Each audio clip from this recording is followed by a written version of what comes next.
जब से लोकसभा चुनाव का रिजल्ट आया है तभी से सबके मन में सवाल था कि वायनाड या रायबरेली, आखिर कौन सी सीट छोड़कर किस सीट को चुनेंगे राहुल गांधी।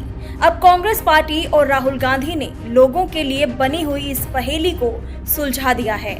राहुल को वायनाड और रायबरेली की जनता में किसी एक को चुनना था और उन्होंने वायनाड की सीट को ही छोड़ने और रायबरेली सीट से सांसद बने रहने का फैसला किया है। अब खबर ये है कि प्रियंका गांधी वायनाड लोकसभा सीट पर उपचुनाव के साथ ही अपना सियासी डेब्यू करने वाली हैं।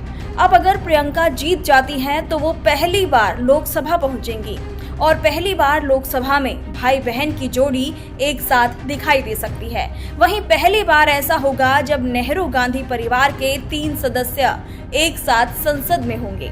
बता दें कि सोनिया गांधी राज्यसभा की सदस्य हैं, जिससे पार्टी पर वंशवाद की राजनीति करने और सिर्फ एक परिवार को बढ़ावा देने के लिए आलोचनाओं का सामना करना पड़ सकता है।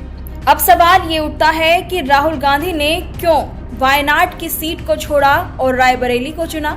रिपोर्ट्स की माने तो वायनाड सीट छोड़ने की सबसे बड़ी वजह यह है कि पार्टी उत्तर प्रदेश में सियासी लड़ाई जारी रखना चाहती है। वहीं राहुल ने वायनाड के लोगों को दिए संदेश में कहा कि अब आपके पास 2 सांसद होंगे, मैं लगातार आता रहूंगा। वायनाड के लोगों ने मुझे समर्थन दिया, बहुत मुश्किल समय में लड़ने की ऊर्जा दी। साथ ही प्रियंका गांधी ने भी इस दौरान कहा कि मैं वायनाड के लोगों को राहुल की कमी महसूस नहीं होने दूंगी, मैं कड़ी मेहनत करूंगी, वायनाड में सभी को खुश करने की पूरी कोशिश करूंगी और एक अच्छी प्रतिनिधि बनूंगी। हाल ही में पूरे हुए लोकसभा चुनाव 2024 में कांग्रेस ने उत्तर प्रदेश में 6 सीटें जीतकर कुछ हद तक वापसी तो कर ली है, क्योंकि 2019 के चुनाव में रायबरेली को छोड़कर पार्टी ने सभी सीटें खो दी थी। इसमें अमेठी भी शामिल थी, जहां स्मृति ईरानी ने राहुल गांधी को हराया था। पार्टी 2019 में यूपी में अपने सबसे निचले स्तर पर पहुंच गई थी और राज्य में उसका वोट शेयर सिर्फ 6.36% था। वहीं 2014 में भी हालात कुछ ज्यादा अच्छे नहीं थे और पार्टी सिर्फ 2 सीटें रायबरेली और अमेठी जीत पाई थी। तब यूपी में कांग्रेस का वोट शेयर 7.53% था। हालांकि इस बार पार्टी ने सिर्फ 17 सीटों पर चुनाव लड़ा और बाकी सीटें अपने इंडिया ब्लॉक सहयोगियों के लिए छोड़ दी।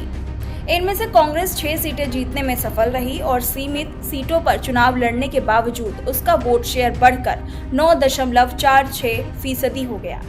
कांग्रेस पार्टी में वायनाड सीट के लिए उम्मीदवारों की कमी नहीं है। शुरू में पार्टी नेताओं को लगा कि मुरलीधरन को मैदान में उतारा जा सकता है। मुरलीधरन ने त्रिशूर लोकसभा सीट से बीजेपी के सुरेश गोपी के खिलाफ चुनाव लड़ा था, लेकिन हार गए। वहीं मुरलीधरन पिछली लोकसभा में सांसद थे, लेकिन पार्टी नेताओं को लगा कि इससे सीपीआई को आने वाले महीनों में कांग्रेस पर हमला करने का मौका मिल जाता। इसके अलावा प्रियंका भी चुनावी राजनीति में उतरने की इच्छुक थी, तो पार्टी ने प्रियंका को इस सीट से चुनावी मैदान में उतारना बेहतर समझा। देखा जाए तो प्रियंका गांधी के वायनाड सीट से उतरने के बाद कांग्रेस पार्टी को आलोचना का भी सामना करना पड़ सकता है। शायद यही वजह है कि लोकसभा चुनाव के दौरान प्रियंका अमेठी से चुनाव लड़ने से इनकार करती रही, लेकिन कांग्रेस पार्टी का सोचना था कि प्रियंका चाहे चुनाव लड़े या फिर ना लड़े, बीजेपी वंशवाद के मुद्दे पर कांग्रेस पर हमला करती रहेगी और जब प्रियंका का चुनाव लड़ना पक्का हो गया तो बीजेपी की तरफ से ये हमला और तेज हो सकता है।